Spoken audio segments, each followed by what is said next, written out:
किसी भी क्षेत्र में धान की खेती बहुत से कारकों पर निर्भर करती है, जैसे खेत की स्थिति क्या है, वहाँ की मिट्टी कैसी है, सिंचाई का प्रबंध क्या है। हम इन सारे कारकों को साइड में रखकर धान की किस्मों पर बात करते हैं कि जो किसान को अपने खेत में धान लगाना है उसके लिए कौन सा बीज सबसे अच्छा होगा। तो आइए चलते हैं वीडियो की ओर, और चैनल पर नए हैं तो सब्सक्राइब करना ना भूलें, साथ ही साथ मेरे वीडियो को किसानों तक अधिक से अधिक साझा करें। देखिए, जो धान की खेती है उसे खेती के हिसाब से दो भागों में बांट लेते हैं। पहला अपलैंड कल्टीवेशन और दूसरा है लोलैंड कल्टीवेशन। तो सबसे पहले हम जानेंगे कि अपलैंड कल्टीवेशन क्या होता है। जो भी किसान भाई अपनी धान की खेती पूरी तरीके से वर्षा पर निर्भर होकर करते हैं, मतलब कि वर्षा के अलावा उसके पास सिंचाई का अन्य कोई साधन हो लेकिन कम हो, यही सब क्षेत्र अपलैंड कल्टीवेशन के दायरे में आएंगे। तो किसान भाइयों को ऐसे क्षेत्रों में कम दिनों में धान की फसल तैयार हो जाए, ऐसी किस्मों को उगाना चाहिए।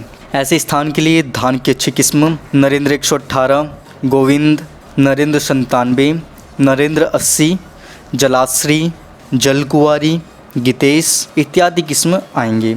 एक बात और, ये मैंने जितने भी आपको धान की किस्म बताया है ये सब कम अवधि में पककर तैयार होने वाली किस्म हैं। करीब 90 से 120 दिन में ये सारी किस्में पककर तैयार हो जाते हैं। और इन सभी किस्मों की उपज की बात करूँ तो इसकी उपज 15 से 18 क्विंटल प्रति हेक्टेयर है। अगर आपको जो अपलैंड कल्टीवेशन एरिया में और अधिक उत्पादन पाना है तो आप इन सभी क्षेत्रों में बौनी किस्मों जैसे पंत धान 12, जितेंद्र, मालवीय धान 36, अश्वनी, नरेंद्र ऊसर 2, मालवीय बासमती 1, पंत शंकर धान 1, इन सभी किस्मों को नई तकनीक का इस्तेमाल कर बोना चाहिए एवं बीज उपचार करना चाहिए।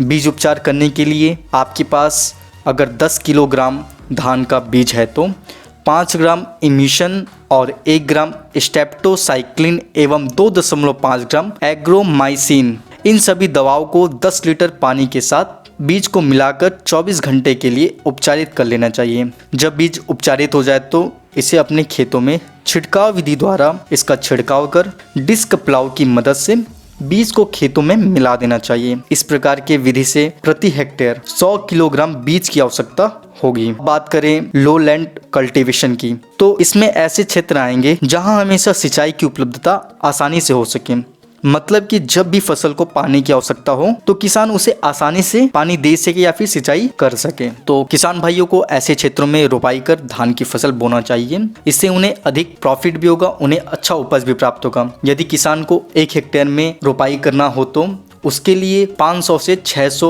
मीटर स्क्वायर एरिया में धान की नर्सरी तैयार कर लेना चाहिए। नर्सरी लगाने के 3 से 4 सप्ताह बाद उसकी उखड़ाई कर लें। ये जरूर देखें कि जो हम नर्सरी लगाए हैं उसकी सीडलिंग स्वस्थ है ना। इसकी पहचान के लिए प्रति पौधे में 4 से 5 पत्तियां होनी चाहिए या फिर एक पौधे की लंबाई 15 से 20 सेंटीमीटर तक होना चाहिए। अगर पौधा स्वस्थ है तो उसकी बुआई कर देनी चाहिए। लोलैंड में उन्नत किस्मों की बात करें तो शंकर 500, धान 4, मंसूरी, क्रॉप 116, ता 100, Bhavani, IR 50, TPS 2, KMT 10, IR 20 इत्यादि किस्म हैं।